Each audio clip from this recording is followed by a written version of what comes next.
Hi, Writing for Children, Lesson 21. We continue with the story about how I did the research about the book about my mom. And just to tell you that I got a mile from one of the students today, just to be safe, I won't mention the name of the student, although I don't think she'd mind, but whatever, saying that first she wrote and she said, "I'm sorry for what your mom went through," and that touched me very much. And thank you. But in a way, like she went through it, right? So there's nothing to be done about it.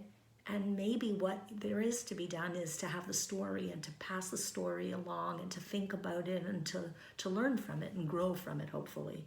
Anyway, and the even better part is that the student said it made her think about her own dad, who had been through a very tough time as a young man and also had a kind of, a bad experience with prison.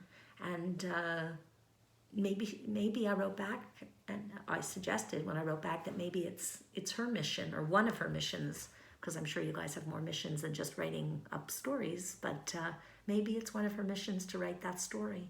So anyway, so let me continue a little bit more. Where I was is it gets a bit complicated, this part of the story, but it's important. Okay, so I told you that Theresienstadt, Terezin, was used by the Nazis as a model camp. And one of the things that the Nazis did was they made a movie. I told you they had fake restaurants. They also made a movie, and the movie was called Hitler Gives a City to the Jews. It had a German name, but that's the English translation.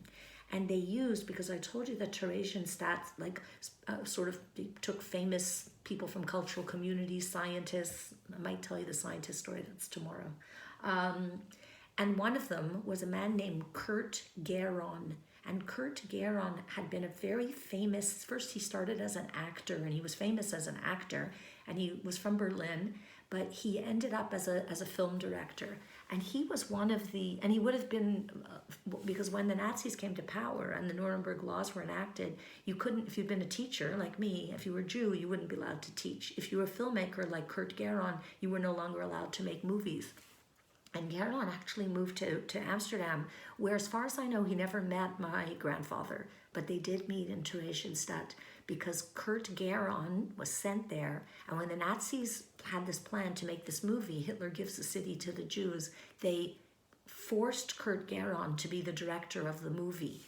And my mom had very clear memories of this. And she even remembered that he was kind of proud to have this job. Even though he was making basically a lie for the Nazis. But I guess he'd been deprived for so long of this chance to do what he loved, which was to make movies, that he kind of got into the director's role again. So what does this have to do with anything? Many years later, like not that long ago, I don't want to give you the year because I'm not sure, it's not my bag getting the years right, but let's call it 15, around maybe 10-ish, but somewhere there. A filmmaker who's, oh yeah, Gabriel, you're watching? Gabriel is friends with his son because he went, I believe, to Selwyn. Okay, so the filmmaker's name is Malcolm Clark, and he's based partly in the States, in LA. He's from Britain. He's super interesting. I love Malcolm. And Malcolm changed my life.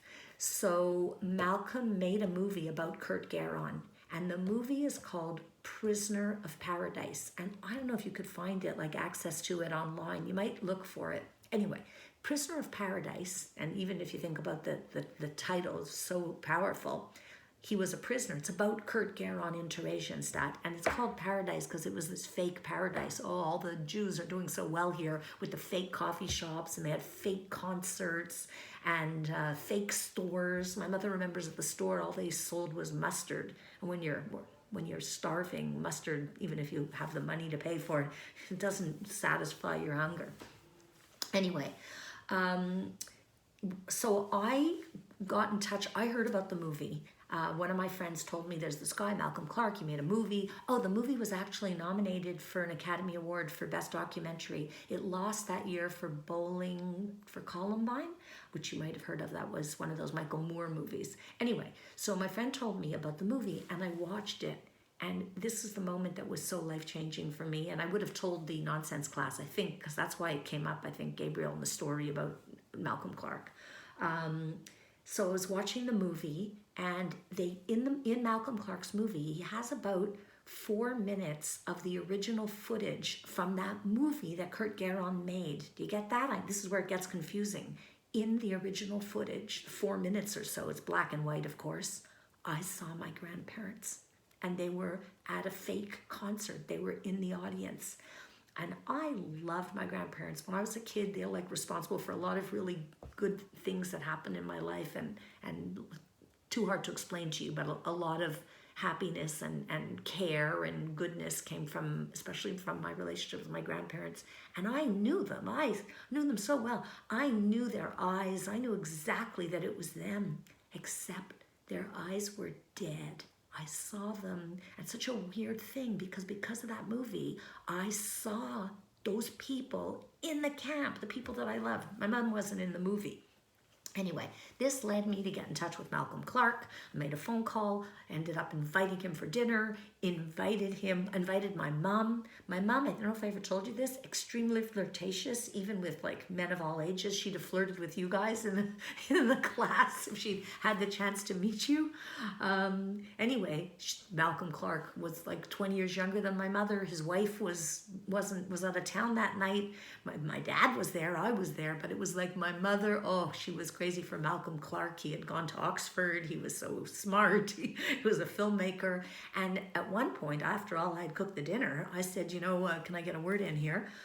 No one was talking about my dinner. My mom is like yakking with Malcolm Clark. She's beginning to tell him stuff about the Holocaust she had never told me, which was also annoying but interesting. And I said, Malcolm, look, I want to write this book. I write books for kids, and I want to write about my mom's story, but she won't tell me. And Malcolm looked at my mother, and her name was Celine. He said, Celine, you're going to have to tell Monique the story. And then he looked at me and said, Monique, you're going to have to write that book. And my life changed at that moment. So maybe that's enough for today's little YouTube. And you'll see I got an extra bonus for you, a long YouTube you can watch. I'll post that as well. Okay, have a good day. I'm having fun telling you stories about writing. It's all about writing. You're learning, right? Okay, ciao. See you tomorrow.